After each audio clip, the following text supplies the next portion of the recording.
बाकी म्हणजे काय तर मी अनकॉन्शियस होतो 12:30 पासून चक्कर येऊन पडलो पोलीस स्टेशन. त्यांनी जायची प्रेममध्ये काय गुन्हा काय दाखला सरकारी कामं बाकीचे जावा बाकीचे जावा काय अडथळा केला बोला काय अडचण मला ही एकटा नाही हो काही बी असू द्या ही एकटा नाही आपलं हॉस्पिटल आहे व्यवस्थित हे असं करून आवाज दाबता येतो पण विचार नाही. प्रत्येक अन्यायातून क्रांतीची ठिणगी पेटते आणि प्रत्येक ठिणगीतून न्यायाचा एक नवा इतिहास घडतो. हा लढा कोणाविरुद्ध नाही, हा लढा आहे आपल्या भविष्यासाठी, आपल्या मुलांसाठी. नक्कीच रविराज दादाला सपोर्ट करा आणि झालंय खूप चुकीच झालंय याचा आम्ही जाहीर निषेध करतो. तसाल मी सुखरूप आहे. हो, दुपारी 12:30 वाजता अचानक शुगर कमी झाल्यामुळे चक्कर येऊन पडलो आणि साधारणतः धाराशिवला पोहोचेपर्यंत मी बेशुद्ध होतो. धाराशिवच्या सिव्हिल हॉस्पिटलमध्ये उपचार केल्यानंतर मला सोडलं. सकाळी माझ्यावरती प्रतिबंधात्मक कारवाई करण्यासाठी पोलीस ताब्यात घेऊन आले होते. तर आता मला ती प्रतिबंधात्मक कारवाई करून सोडून दिलं आहे. धाराशिव जिल्हा प्रशासनाचे, जिल्हा पोलिसांचे आभार की त्यांनी या सर्व प्रक्रियेमध्ये सर्व सहकार्य केलं. त्याच समवेत सिव्हिल हॉस्पिटलच्या कर्मचाऱ्यांनी पण खूप सहकार्य केलं.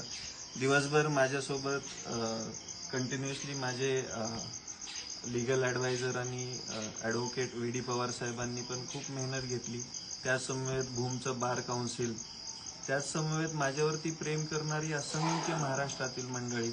आमच्याकडे पंढरपूरच्या ताई आलेल्या आता 3, त्याच रात्रीच्या 10-11 वाजता पण इथं बसून आहेत. अशी असंख्य मंडळी आहे. माझे मित्र आहेत, माझे चुलते संदीपान साबळे साहेब, त्या सर्वांनी मेहनत घेतली आणि आतापर्यंत तुमच्या मनामध्ये संभ्रम असेल की मुळातच मी कायद्याचा पालक आहे, भारतीय संविधानानुसार चालणारा एक सर्वसामान्य नागरिक आहे. पोलिसांना कायम सहकार्य असेल आणि पोलीस पण आपल्याला कायमस्वरूपी सहकार्य करतायत. कारण की मुळातच या भारतामध्ये किंवा आपल्या या सगळ्या गोष्टींमध्ये सर्वांना सोबत घेऊन चालायची एक पद्धत आहे. त्या पद्धतीमध्येच पोलिसांनी पण सहकार्य केलं. आता मला प्रतिबंधात्मक कारवाई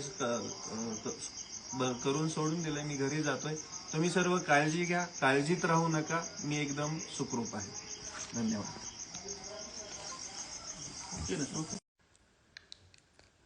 नमस्कार. मी एकदम सुखरूप घरी पोहोचलोय. हो, मी हे लाईव्ह घेतोय कारण की मला असंख्य जणांचे आभार मानायचेत, त्याच्यासाठी हे लाईव्ह घेतोय.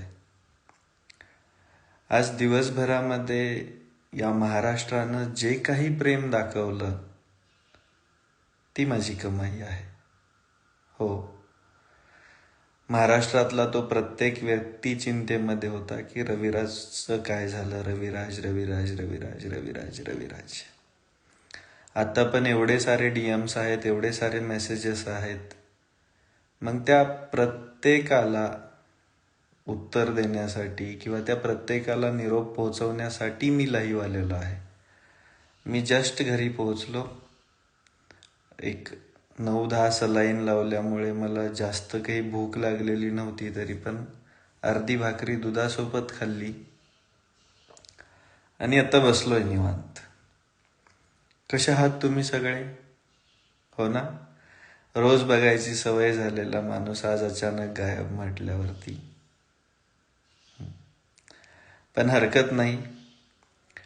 मुळातच पोलीस प्रशासनानं नक्कीच सहकार्य केलं. त्याच्यानंतर अनकॉन्शियस झाल्यानंतर, बेशुद्ध असल्यानंतर धाराशिवच्या सिव्हिल हॉस्पिटलने आणि आंबीच्या PSOने खूप जास्त प्रमाणामध्ये काळजी घेतली. हो, खूप चांगल्या प्रकारे. माझ्या दिमतीला साधारणतः मी बेशुद्ध व्हायच्या आधीच किती डॉक्टर होते माहीत नाही, पण मी जेव्हा शुद्धीवर आलो त्यावेळेस साधारणतः 1, 2, 3, 4, 5 डॉक्टर होते, ते बी सिव्हिल हॉस्पिटलला. म्हणजे कुठेतरी सिस्टीम बदलत आहे, सर्वसामान्यांच्या कामाला येत आहे. मगाशी आवाज म्हटले काही जण, तर आवाज हा आवाजच असतो, बरोबर. बाकी प्रेम करणाऱ्या त्या प्रत्येकाचे मनपूर्वक आभार, मनपूर्वक.